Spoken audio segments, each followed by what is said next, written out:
I don't want you to go fight this forest fire, Rafe told his wife, Yvonne. It's much too dangerous. We've talked about this before, Yvonne reminded her husband. I can't quit just because you want to protect me. Firefighting is my job, and it's a job that I love. I refrained from complaining when you went into that burning house last year. I was apprehensive, but I didn't say anything. I worry in silence every day when you go to work, but I can't be silent anymore. Forest fires are too treacherous, Rafe explained as if Yvonne didn't know the hazards. Trees can explode from the intense heat, and gusts of wind make the fire unpredictable. I'm afraid. What if you get trapped in the raging inferno? I've had excellent training. I know what I'm doing, Yvonne argued. The fire might spread more rapidly than you expect, Rafe continued to argue. I can't tell my fellow firefighters that this job is too dangerous for me, Yvonne reasoned.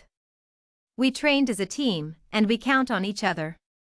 I know the strengths and limitations of everyone on my team, and they know mine. Rafe, you are right, forest fires are dangerous. It would be even more dangerous if a new firefighter took my place. Don't ask me to betray my team. Rafe started pacing. His long strides quickly brought him to the large picture window of their living room. I've always loved looking at the trees from this window, he said. The window framed a spectacular view of the national forest.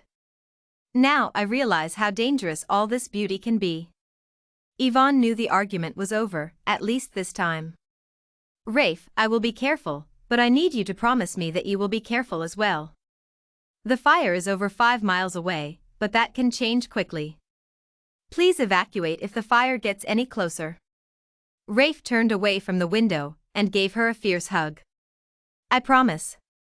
Here's a kiss for luck. Yvonne needed food, sleep, and a long shower. Her team had been fighting the fire for a week, and it still wasn't contained. If the wind keeps blowing west, the fire will run out of fuel, Herman said. Herman was the most experienced firefighter on their team. Wasn't there a huge fire west of here 2 years ago? Yvonne asked. They were resting beside a trailer with sandwiches, bottles of water, and coffee. It's easy to get directions mixed up in the forest, but I'm sure Yvonne is right, Mick said. The land to the west shouldn't have dead trees and dry underbrush. Mick had been on the team 1 year longer than Yvonne. Herman confirmed the supposition, that's right. 2 years ago, there was a huge fire west of here. Now that area should have young trees and fresh, green undergrowth. The new foliage won't guarantee that the fire will burn out, but it should slow the spread. I hope it rains soon. Rain will help put out the fire more effectively than us, Mick added. I suggest that we all close our eyes now, Herman announced. We need to be ready to relieve the other team in 4 hours. Yvonne wished that she could call Rafe, but there wasn't any reception. She closed her eyes, knowing that he was safe. Their house was close to the forest, but there weren't trees within 100 yards. Yvonne had insisted on a large buffer zone when they built the 2-story home 4 years ago. So far, that strategy had worked. Get up now. Herman tapped the feet of each member of the team. Yvonne rubbed the sleep from her eyes, or was it soot? What's wrong? I know I wasn't asleep for 4 hours. The wind has shifted, causing the fire to change its course. There is a new housing development directly in the path of this inferno. Where are we headed? Yvonne asked as she strapped on her gear. We're going to the expensive houses north of here. Those people haven't evacuated because they thought they were safe. Herman shook his head and added, they were safe until the wind changed directions. Yvonne was anxious for the people in the new development, but she was also thankful that Rafe wasn't anywhere near the threat. The forest fire was closing in on the new houses. Yvonne noticed that the builders had not set up a buffer zone. The forest was too close to the outermost homes.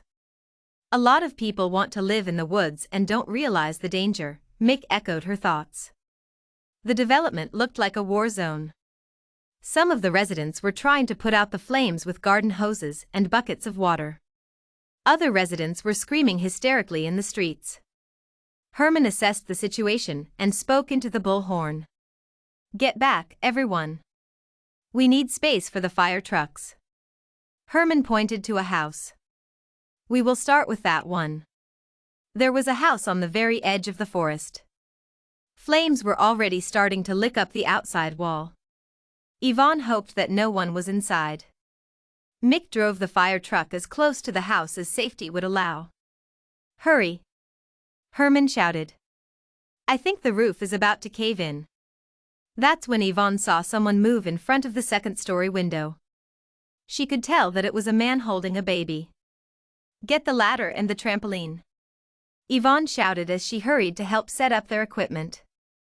Can we get them to the other side of the house? Mick asked as he hurried to help Yvonne. I don't think they can hear us. The roar of the fire is too loud, Yvonne answered. She motioned the man to get down. Gratitude filled her when she saw him get to his knees and cover his nose and face with the jacket he wore. Yvonne scurried up the ladder and broke out the window without wasting a second. She reached in for the baby, relieved to see a blanket wrapped around the tiny face. Turning slightly, she handed the baby to Mick, who was right behind her. Satisfied that Mick would take the child to safety, Yvonne turned to the man. It was Rafe. She wasn't sure if it was panic or rage that filled her. Rafe was supposed to be safe in their own house. Fortunately, her training tamped down her emotions. She climbed through the window so she could grab Rafe by his arm. She pulled him to the edge and looked down. The trampoline was in place. We are going to jump. Yvonne shouted into Rafe's ear. Do you see the trampoline below this window? That is our target. Rafe nodded, even though he looked uncertain. Yvonne helped him out of the window. He sat precariously on the window ledge. She heard the ceiling crash behind them. They had to jump now. Yvonne put her hand on Rafe's back and pushed. It didn't even take a second for her to jump after him. Explain to me why you were in that house instead of safe in our house, Yvonne demanded. They were in a local emergency room. Paramedics examined them for smoke inhalation and other injuries. Luckily they were fine. Rafe had a few bruises, and Yvonne had stiff shoulders. The stiffness was partly due to the emotional shock of seeing Rafe in the burning building. Our friend, Kyle, called me. His wife is out of town on business, and he was taking care of the baby. He was concerned about the fire. I tried to convince to bring the baby over to our house, but he was sure the fire wouldn't get to the new development. Rafe felt awkward explaining. He knew they made a mistake. How are Kyle and the baby? Kyle was on the other side of the house, getting a rope ladder ready so you could climb out when the door to the nursery caught on fire. He was trying to get Herman to go inside when he saw that his baby was okay. Then he saw us on the trampoline and fainted from relief. Yvonne took Rafe's hand and held on tight. Did anyone die? Rafe was afraid of the answer, but he had to ask. We were very fortunate, everyone is alive. Yvonne grew thoughtful. Many of the homes, including Kyle's, are destroyed. Houses can be rebuilt, hopefully with a buffer zone. I'm willing to bet that Kyle doesn't want to live in the forest anymore, Rafe said. I'm willing to bet that many of the residents don't want to live in the forest anymore, Yvonne answered.